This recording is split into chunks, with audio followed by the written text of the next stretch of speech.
Hello dear student, this is R K Sharma from English word. Dear students, आज मैं कक्षा 11वीं और कक्षा 12वीं के छात्रों के लिए एक बहुत ही अच्छा टॉपिक लेकर के आया हूं। डियर स्टूडेंट्स, आज मैं आपको फिर एक जो आज का जो हमारा वीडियो में तैयार करने वाला हूं वो एक राइट अप के ऊपर है। राइट अप कक्षा 11वीं और 12वीं दोनों के लिए बहुत ही ज्यादा इंपॉर्टेंस होता है, क्योंकि दोनों ही कक्षाओं की जो एग्जाम्स होती है उसमें इसका एक प्रश्न जरूर आता है।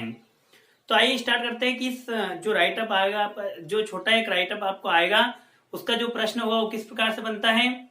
तो स्टार्ट करते हैं हमारी आज की वीडियो। उससे पहले यदि आपने अभी तक मेरे चैनल को सब्सक्राइब नहीं किया है तो प्लीज उसे सब्सक्राइब कर लें।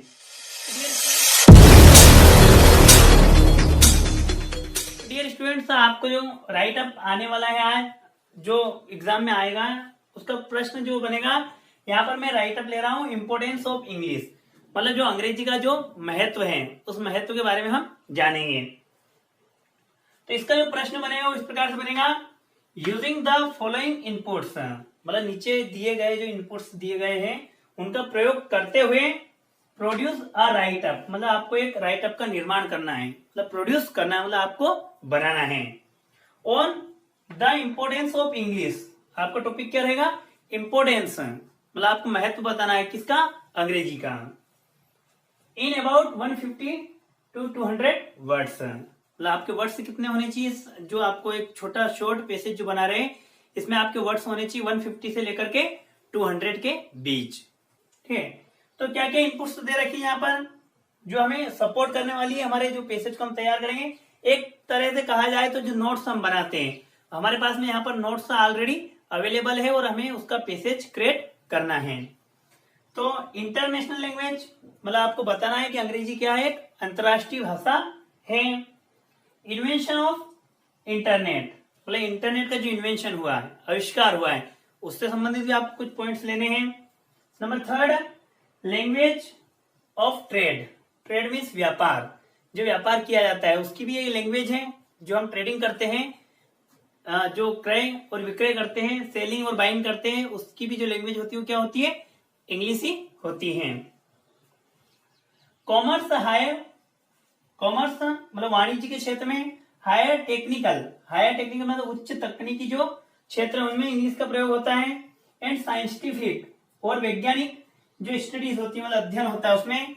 कम्युनिकेशन राउंड द ग्लोब, मतलब पूरे वर्ल्ड में, पूरे संसार में जो कम्युनिकेशन होता है इन क्षेत्रों से, कौन कौन से, कॉमर्स मतलब वाणिज्य से संबंधित, हायर टेक्निकल मतलब उच्च तकनीकी, एंड साइंटिफिक स्टडी मतलब जो वैज्ञानिक जो अध्ययन करते हैं उन अध्ययन की लैंग्वेज भी क्या होती है। और कम्युनिकेशन मतलब इन सब में अगर कम्युनिकेशन किया दिया, communication round the globe, communication मतलब कि वार्तालाप, यदि हम पूरी दुनिया में बात करना चाहते हैं, हम हमारे देश के लोगों के साथ तो ठीक है, परंतु यदि विदेशियों से भी, फॉरेनर्स से भी बात करना चाहते हैं तो उनका कम्युनिकेशन का हमारा माध्यम क्या होता है, इंग्लिश ही होती है। नेक्स्ट है last point, means for earning livelihood, मतलब जीवन जीने के लिए हम इससे कमा भी सकते हैं। तो इस प्रकार का आपका प्रश्न रहेगा इस प्रकार से आपकी इनपुट्स रहेगी। इन इनपुट्स का उपयोग करते हुए आपको एक जो है पैसेज आपको क्रिएट करना है। तो आइए देखते हैं इसका पैसेज किस प्रकार से बनता है। इंपोर्टेंस ऑफ इंग्लिश, मतलब अंग्रेजी का महत्व, जो बिंदु हमें दिए गए थे उन्हीं बिंदुओं के आधार पे हमने एक पैसेज, ये पैसेज तैयार किया है। देखते हैं क्या है। English is an international language, मतलब अंग्रेजी एक अंतरराष्ट्रीय भाषा है। ये हमारा पॉइंट भी था, इंटरनेशनल लैंग्वेज, और हमने उसको यहाँ पे शो भी किया है।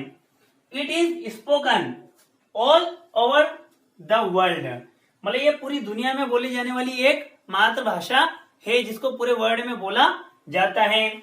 With the invention of internet, मतलब जब इंटरनेट का जैसे आविष्कार हुआ तो उस आविष्कार के साथ ही साथ no country can depend upon its local language, मतलब इंटरनेट का हमने जैसे यूज किया है, हम इंटरनेट का बहुत ज्यादा यूज करते हैं, तो उसके लिए अंग्रेजी का ज्ञान होना बहुत ज्यादा जरूरी होता है। हम लोकल लैंग्वेज में वो वर्क नहीं कर पाते जो इंग्लिश में हम आसानी से कर लेते हैं। We can communicate with other countries, मतलब कि हम वी कैन कम्युनिकेट मतलब हम वार्तालाप कर सकते हैं या वार्ता किसी से भी बात कर सकते हैं विथ अदर कंट्रीज, मतलब दूसरे देशों के साथ। Only when we know English, कब, केवल जब हम इंग्लिश जानते home. A vast store of knowledge of almost all subject. मतलब एक बहुत बड़ा भंडार, किसका भंडार? ज्ञान का भंडार। तो किस चीज का ज्ञान? सभी सब्जेक्ट, ऑलमोस्ट जितने भी सब्जेक्ट, जितने भी विषय हैं, उन सभी का एक बहुत बड़ा, उनके ज्ञान का बहुत बड़ा एक भंडार जो है वो कहां पर अवेलेबल है? Is available in English. वो अंग्रेजी भाषा में आपको मिल जाएगा, क्योंकि कहीं ना कहीं जितनी भी बुक्स है सभी का इंग्लिश में ट्रांसलेट हुआ है। तो सभी देशों से, सभी कंट्रीज के जितने भी जो नॉलेज है, उस नॉलेज का भंडार आपको कहां पर मिलेगा?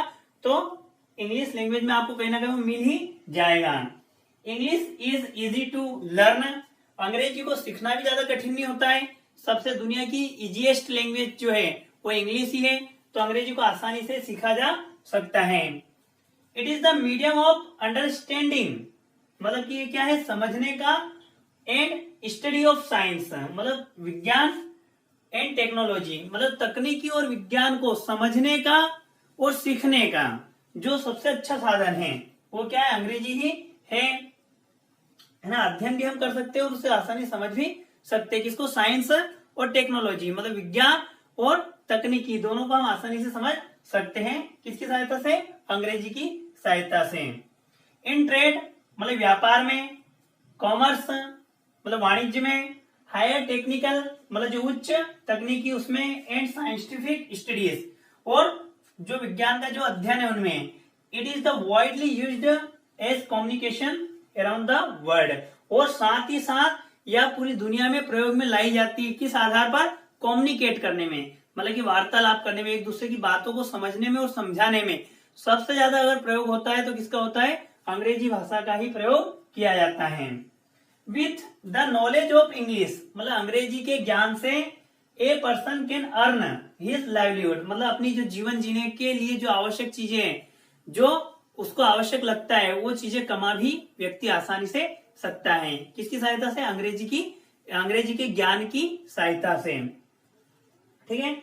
English is one of the most effective instruments of expression, express करने के लिए जो इमोशनल हमारे एक्सप्रेशन होते हैं उसके लिए सबसे ज्यादा इफेक्टिव लैंग्वेज है तो कौन सी है?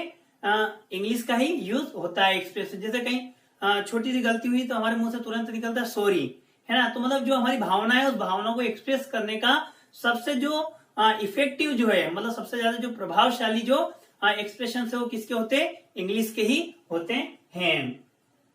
देर is no language in the world, मतलब दुनिया में ऐसी कोई सी लैंग्वेज नहीं है which has a richer vocabulary than English, मतलब जिसके पास दुनिया में ऐसी कोई सी लैंग्वेज नहीं है जिसके पास अंग्रेजी से भी बड़ी शब्दकोश हो। मतलब इंग्लिश की जो शब्दकोश है, डिक्शनरी जो है, वोकेबुलरी जो है वो सबसे बड़ी है ना। तो इस दुनिया में कोई लैंग्वेज है नहीं जिसकी इतनी बड़ी वोकेबुलरी है, ठीक है ना। मतलब उसकी डिक्शनरी है, उसके शब्दकोश इतने ज्यादा नहीं है, क्योंकि इंग्लिश में जो वर्ड लिए गए वो सभी लैंग्वेज से लिए गए हैं, इसलिए इसकी जो वोकेबुलरी है वो बहुत ज्यादा बड़ी हो चुकी है ना। तो इस प्रकार से आपका जो इंपोर्टेंस ऑफ इंग्लिश का जो पैसेज रहेगा इस प्रकार से हम तैयार कर सकते हैं। जो बिंदु हमें दिए गए थे उन्हीं बिंदुओं के, उन्हीं पॉइंट्स के आधार पर। उम्मीद है मुझे कि आपको ये वीडियो अच्छी लगी होगी, आपको समझ में भी आया होगा। यदि आपको वीडियो अच्छी लगी तो प्लीज हमारे वीडियोस को लाइक करें, अपने दोस्तों के साथ शेयर करें और चैनल को सब्सक्राइब करें। Thank you so much for watching the video.